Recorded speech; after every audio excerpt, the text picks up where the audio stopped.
and you may begin. Hello, my name is Alcy Rengifo. I'm here with Entertainment Voice.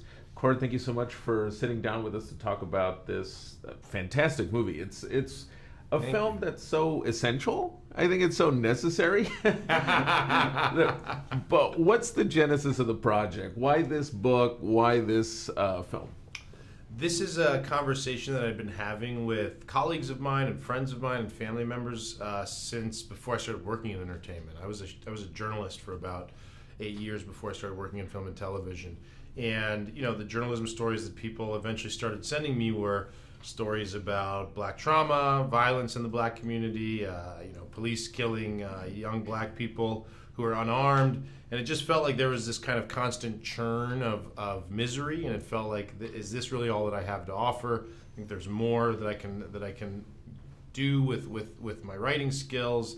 There's other stories that I want to tell, and so when I got into film and television, I thought, great, we can leave the sort of realities of the world behind and tell any story that we want to tell about black life. And then I got there, and people still wanted me to write about slaves and police killing black people.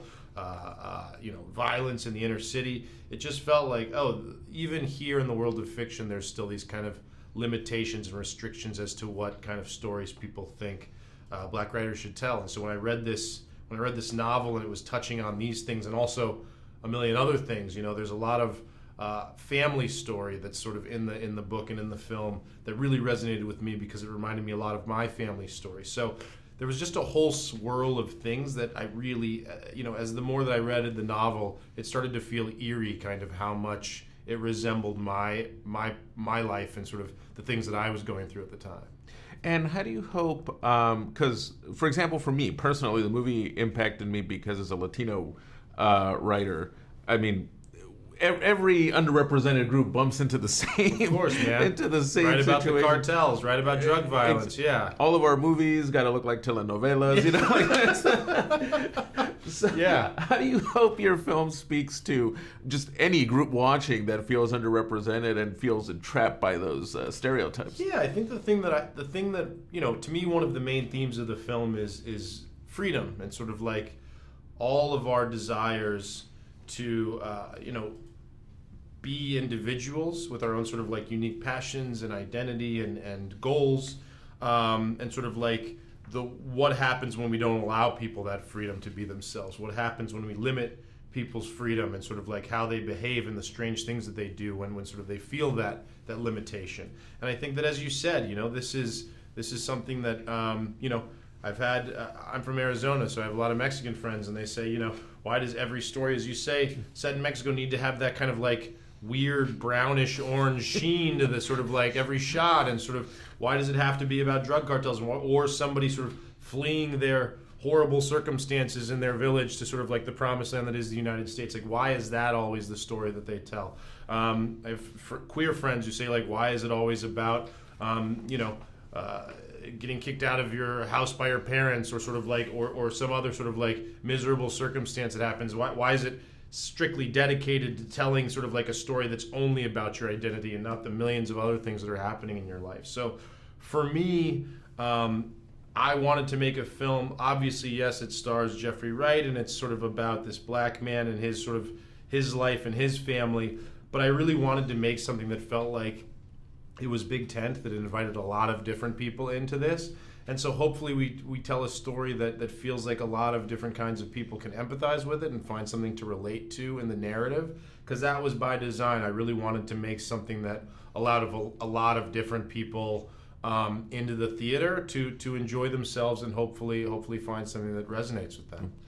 And when developing the project, it's kind of a funny question, but did you ever face some of that kind of funny pushback that Jeffrey's character faces? Did you have people say, "Well, I mean, what's up with this story?" Absolutely. No, the vast majority of people who read this script told me that they loved the script but couldn't make the movie. I had people tell me, this is the best script that I've read in years. And then when I said, great, let's make the movie, they said, we can't do that, and whether that's because I had never directed anything before and they didn't trust me, whether they didn't think the actors we had were bankable, whether they thought the material was dangerous, or sort of like they felt like it was unsellable. I have no idea, because nobody fully told me why they couldn't make it. But it was just the reality that the vast majority of people who came across the work said, I don't see this existing in the world. And so that is an uphill battle. I've faced a lot of uphill battles, and I've had executives tell me that a script that I wrote needs to be blacker, that a character needs to be a blacker character, and I say, well, what's blacker? And then nobody can answer that question, right? Because they know that they'll probably commit like a civil rights violation if they tell me that and get sued. So I just feel like a lot of my own experience as a writer and a person of color exists in the movie, and there are very real sort of difficulties that I've experienced in film and television the way that Monk does. Yeah. And if you could quickly speak about working with Jeffrey, because he's such a versatile artist. He's done every kind of a role. Was he always your first choice? How did he become involved with the project? I started thinking of Jeffrey Wright so early that I started reading the novel in his voice. That's how early I thought of Jeffrey. I'd just been such a fan of his. I think he's one of our greatest living actors. And when it came down to it, there was nobody else that I could imagine having the part. So I went to Jeffrey first. I was very fortunate that he signed on. And yeah, working with him was intimidating, right? Because it's kind of like trying to sort of like give basketball notes to LeBron James. It's like, there's many ways the dude knows what he's doing. But then I realized that like LeBron James has coaches, and sort of like Michael Jordan had a coach. There's sort of like, and that's something that Jeffrey brought to the role was this. I realized that Jeffrey isn't a great actor. He's not a great actor because he sort of like ignores everybody and does what he wants to do. He's a great actor because he wants to come on set and sort of like collaborate and work with the director and work with the costume designer and work with the producers to really find the story that we're trying to tell in a way that feels like he's inviting people in, as opposed to just saying like, let me do my thing. And obviously I don't want to ask you to completely speak for him, but did he ever share a bit of how maybe he could relate to the character? Because someone of his caliber, I imagine, also faces some of these same weird obstacles that we get in the industry. Absolutely, but the thing that Jeffrey actually said that he related to more wasn't just necessarily the sort of the satirical professional stuff. The thing that Jeffrey said he related to a lot was actually Monk's personal life, and sort of like Monk's Jeffrey told me, he was sort of like, without getting into too much detail, he never told me the exact specifics, but Jeffrey told me when we first started talking, he said, I've been living a very Monk-like life now. I think that at that time, Jeffrey was taking care of some ailing relatives, and he was going through a lot of the conflict that Monk was going through, and I think that he really felt a connection to the material in the personal way as opposed to more the professional way, surprisingly.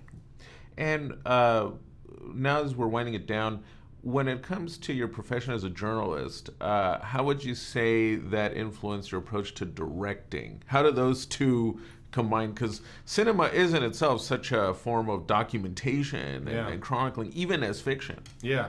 I think that for me, the number one thing that guides you when you're writing journalism, right, is the why now? Why should this exist in the world? You have to go to your editor and say, your editor says of the 200 articles that sort of like are in some stage of development, why should this one go on the front page of the newspaper today?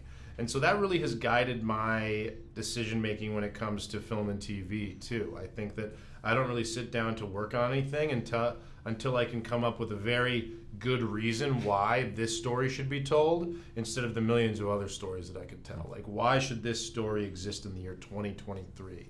And that has really sort of guided my hand when it comes to the decisions I make and the stuff that I want to work on. It's not necessarily what's going to make the most money. It's not necessarily what's the easiest path. I think that for me it's really I think that there's so much going on these days. There's so many TV shows, there's so many movies, there's so many TikTok and just Instagram and distractions online, that you really need to find something that's going to break through the noise. And I've always found that one of the best ways to break through the noise and really make sure that your work is seen is just by focusing on something that feels like it needs to be told in this moment, and for a very specific reason. And so that to me was something that I thought of when I took this on.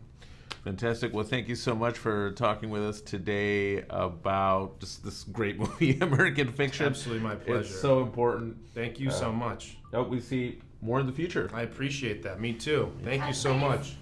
Such a pleasure. Oh, but